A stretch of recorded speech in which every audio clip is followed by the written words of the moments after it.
Bonjour François Bonjour, Martin. comment vas-tu? Eh ben, très bien, j'ai raté, bienvenue dans cette matinale, j'avais raté la dernière séquence pour Oui, cause de transport. Et d'accord. donc, je suis content d'avoir cette session de rattrapage Oui, avec toi. Et je te remercie vraiment infiniment pour l'ensemble des équipes de GPTV de t'être rendu disponible au dernier moment oui. pour non seulement tu es parmi nos vedettes, mais tu es une vedette qui accepte aussi de temps en temps de venir remplacer Bon, d'autres bah, c'est un vedettes. problème d'emploi du temps. Si je suis libre, c'est toujours un plaisir d'échanger. Et je lis toujours les remarques des auditeurs il y a parfois des remarques, souvent d'ailleurs, des remarques de grand bon sens. Donc, c'est l'un de mes plaisirs, c'est de lire les commentaires, hein, voilà. Bien, Il faut bien, bien, toujours le bien. faire, je pense. Voilà, François, voilà. avant d'aborder puisque François Martin est journaliste, géopolitologue, le cofondateur, pardon, du club Le Terriat et puis du Nouveau Conservateur, C'est ça. revue des plus intéressantes. On rappelle évidemment la revue Géopolitique Profonde, dans laquelle François, tu dois peut-être écrire, ou tu vas écrire. Oui, normalement, Franck m'a demandé que je lui donne une partie de mon livre, en fait, un extrait de mon livre, voilà, Très bien, qui est une parfait. proposition tout à Prochainement. fait sympathique de sa part. Donc, ça sera Géopolitique fait dans les profonde, jours qui voilà. viennent, voilà, Très bien. Mais voilà. peut-être, François, avant d'aborder ces questions géopolitiques, Oui. tu as un engagement, on le sait, national. Tu es français et tu as bien droit de donner aussi ton avis sur la situation politique française aujourd'hui. Un commentaire peut-être sur ce que nous avons appelé depuis ce matin la Bayrou de secours, qui est nommée à notre nom. C'est pas mal vu. Bon, alors, d'abord, le fait que tout le monde le sait, que Bayrou est vraiment un vieux cheval de retour, mais aussi bien très vieux que très de retour. Donc, je veux dire, s'il y a vraiment un choix qui devait enfoncer Macron un peu plus, c'est bien celui-là. Donc, d'ailleurs, quand on interroge le micro-trottoir en disant oh, encore. Donc, c'est vraiment, je veux dire, Macron est de plus en plus aux abois. Le roi est tout nu. Il n'y a jamais que la presse aux ordres pour faire semblant de montrer qu'il est habillé alors que tout le monde sait qu'il est tout nu. Ça, c'est surtout la remarque que je vais faire. Et la deuxième remarque, c'est que Bayrou ne fera rien de plus que ce qu'a fait Barnier, qui était là, à mon avis, pour ne rien faire, mais pour faire sa campagne en sous-main. En essayant de se rendre populaire, ce qui, à mon avis, n'a pas forcément très bien reçu, et en fait, de craindre de se faire mettre sur le dos un concurrent. Marine a fait ce qu'elle a pu tout en camouflant ça sous le fait que c'était pas à cause de ça, mais en fait, elle a éliminé un concurrent potentiel pour la prochaine présidentielle. Donc, on est dans les présidentielles. Ça peut pas être autrement vu l'état de délabrement et personne ne veut s'occuper aujourd'hui de la France, c'est clair. Parce que d'abord, le problème, c'est le chef de l'État. Il faut qu'il s'en aille pour qu'on puisse rebattre les cartes. On a autour de la table un joueur qui joue avec des fausses cartes et des faux dés et qui ramasse la mise. Donc, si tu veux, faut d'abord, si on veut faire une vraie partie, il faut d'abord que ce faux monnayeur s'en aille. Donc, ça doit commencer comme ça. Et Bayrou, dans ces conditions, qui connaît parfaitement le système, j'imagine pas une seconde qu'il va y changer quoi que ce soit. Il va faire la même chose il va dire à tout prendre, tout, personne ne veut de ce poste, bon ben, prenons-le, ça me coûte rien, au point où j'en ai, ça me coûte rien, ça me rapportera peut-être quelque chose, mais je pense que les calculs par rapport à la prise de ce poste sont de moins en moins ambitieux, je dirais. Voilà. Donc moi, je n'attends rien de Bayrou. Le seul truc, c'est de voir combien de temps il va rester. Alors, est-ce qu'il va Ah, rester 3 mois? Est-ce qu'il va rester 2 mois? Est-ce que vraiment il va rien faire du tout pour essayer de rester plus longtemps? J'en sais rien. Mais bon, à mon avis, le problème, c'est pas Bayrou, c'est Macron. Faut pas se mais il y a le concentrer retour sur de Bayrou. Ah oui, mais regardez Bayrou, qui est-il? Qu'est-ce qu'il fait? Qu'est-ce qu'il a fait? Etc. À mon avis, c'est une réflexion de fausse piste, ça. La vraie réflexion, c'est comment faire quels sont les signes annonciateurs de la déconsidération et de la délégitimation de Macron et les signes qu'il va être obligé de s'en aller. C'est ça le vrai Ah, regard. tu y crois. Tu crois que Macron va finir, il ne pourra pas finir son mandat selon toi? Ah ben, je vois pas. Et s'il ne le finit pas, ça sera encore pire pour lui. Parce qu'il va se retrouver dans des sondages entre 5 et 10%. Non, Tout le s'il monde va se finit, tu veux détourner dire. de lui. Ça va être l'enfer pour lui. Mm. Ça va être l'enfer. Quand on dit ah mais il ne voudra pas partir, mais je rappelle que Napoléon, il ne voulait pas partir à Fontainebleau non plus. Hein. Aucun des dirigeants qui démissionnent ne veut partir. Mais il n'a pas d'autre choix parce qu'il se retrouve absolument tout seul et que tout le monde lui dit va-t'en, va-t'en, va-t'en, tu es obligé de partir et il s'en va. Les institutions ne peuvent pas lui permettre de rester néanmoins, Ah ben, elles parce peuvent que lui justement permettre de la rester, Ve République est solide. mais pour faire quoi? Imagine qu'il tombe à 5%. Il va rester 2 ans à 5%. Mais ça a fini comme ça avec Chirac. En 2007, pardon, Chirac a fini à 5%. Hein. Le roi fainéant. Le roi Roi fainéant. fainéant.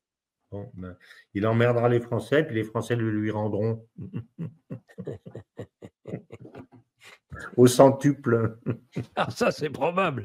Il n'y a pas que les Français qui vont le lui rendre au centuple. Hein. Toutes ces vilainies. Je le crains. Voilà. Il y a un passage obligé chez lui qui va être compliqué. Hein. On est bien d'accord. Voilà, c'est ça que j'ai à dire de ce pauvre Bayrou, que par ailleurs je connais bien, puisque j'ai commencé ma carrière au CDS de Paris, figure-toi. Ah bon? Ah bah oui. Et avant bah, que Christine ne crée son parti, j'étais au CDS, donc je le connaissais bien. J'étais membre du comité directeur du CDS de Paris, où pour le dire, Bayrou à l'époque avait organisé un attentat virtuel politique pour dézinguer le patron du CDS de Paris, qui était un type qui s'appelait Jean-Charles de Vincenti, et qui avait beaucoup d'entre-gens et qui voulait vraiment développer son parti. Et comme en fait le CDS à l'époque était un parti de caciques avec Bayrou, Méhaignerie, Barrault, etc., tous ces gens-là étaient des provinciaux et que Paris n'avait pas envie, le RPR qui était associé n'avait pas envie que le CDS vienne lui manger de manger les petits, le pâté sur le. Hein.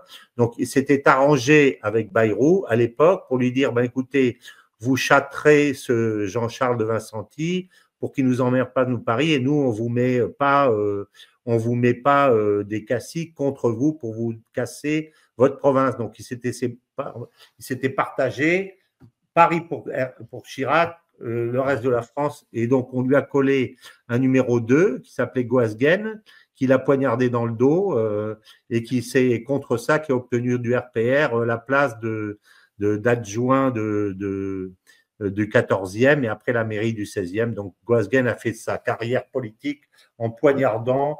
Ils l'ont poussé à présenter une liste dissidente au sénatorial et après ils ont dit, tu n'as pas eu l'aval du parti, évidemment, parce qu'il lui avait donné par oral. Donc, tu t'es exclu du parti, on l'a fait exclure et c'est Bayrou qui a mené la manœuvre. Et moi, je me suis dit, bon, si c'est ça, ça m'intéresse pas. Et belle tambouille. comme je suis venu dans les Yvelines, je me suis dit, je veux plus de ces gens-là. Et à ce moment-là, Christine a créé son parti, Christine Boutin. C'est pire, les Yvelines. Voilà. Tu as des baronnies partout dans les Yvelines. C'est pas mieux. Il y a des barons partout. Voilà mon histoire au CDS de Paris. Très bien, François. Dans ce cas-là, on va aller très vite en Syrie. Respirer un peu les hauteurs les cimes, là où il y a encore de l'histoire, là où si nous, parfois, on a l'impression que nous sommes sortis de l'histoire, il y a des endroits où l'histoire accélère.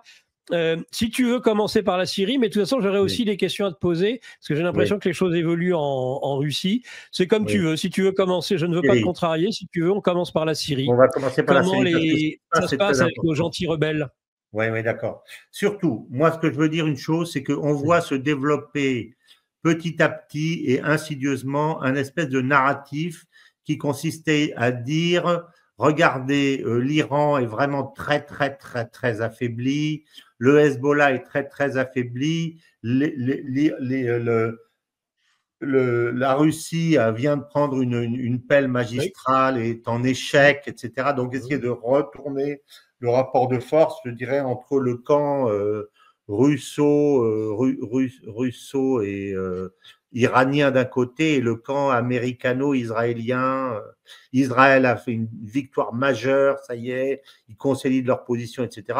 Moi, je rappelle que le discours qui prévalait juste avant cette attaque et actuelle n'a pas fondamentalement changé. C'est-à-dire, le Hezbollah, je rappelle, a mis une piquette à Israël. C'est Israël qui a demandé la trêve, ce n'est pas le contraire.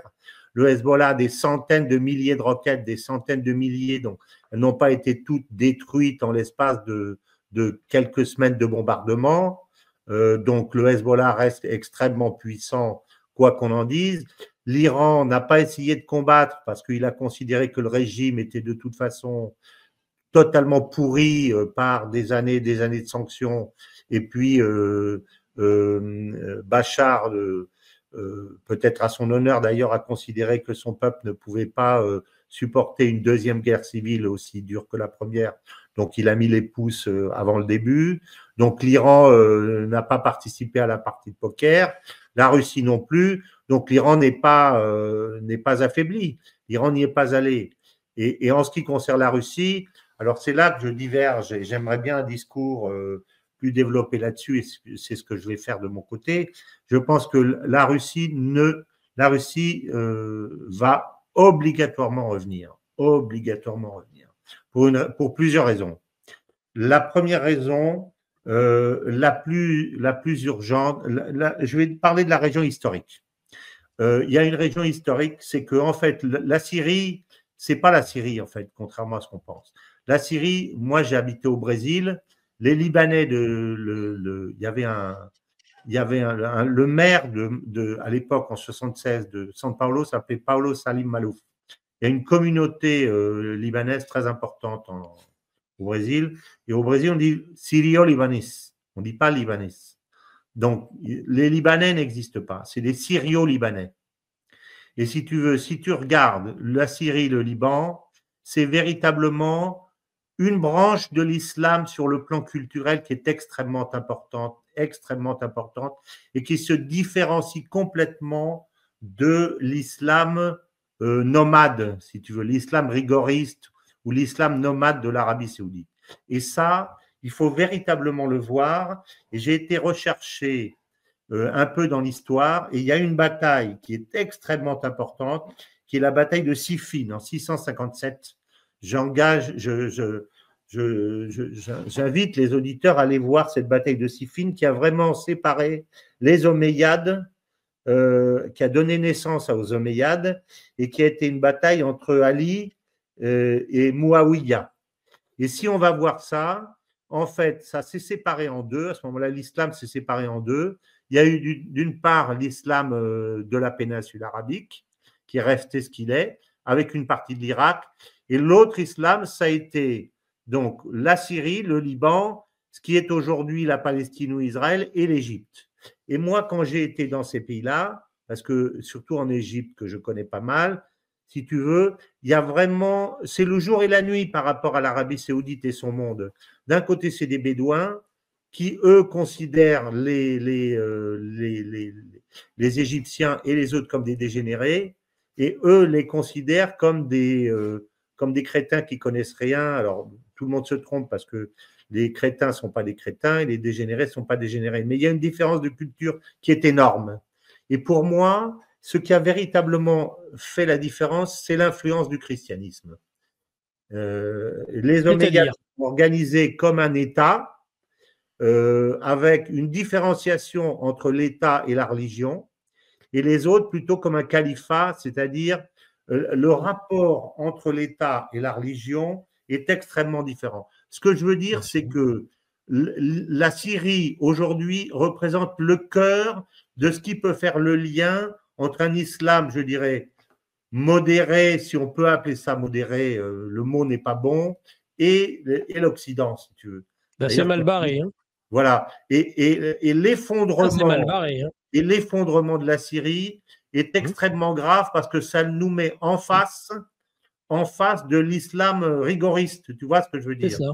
Voilà. Mais bien sûr, mais évidemment. On a fait tout pour faire tomber Bachar, comme on avait fait tout pour faire tomber d'ailleurs les chefs égyptiens, alors que ce sont ceux, quelque part, qui nous protègent. Ce sont qui ont été le plus influencés, ce sont ceux qui ont été fertilisés par le christianisme. Donc, voilà ce qu'on a fait.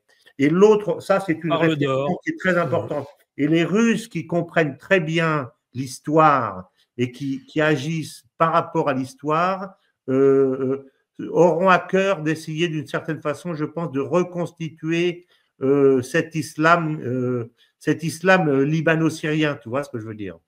Oui. Voilà.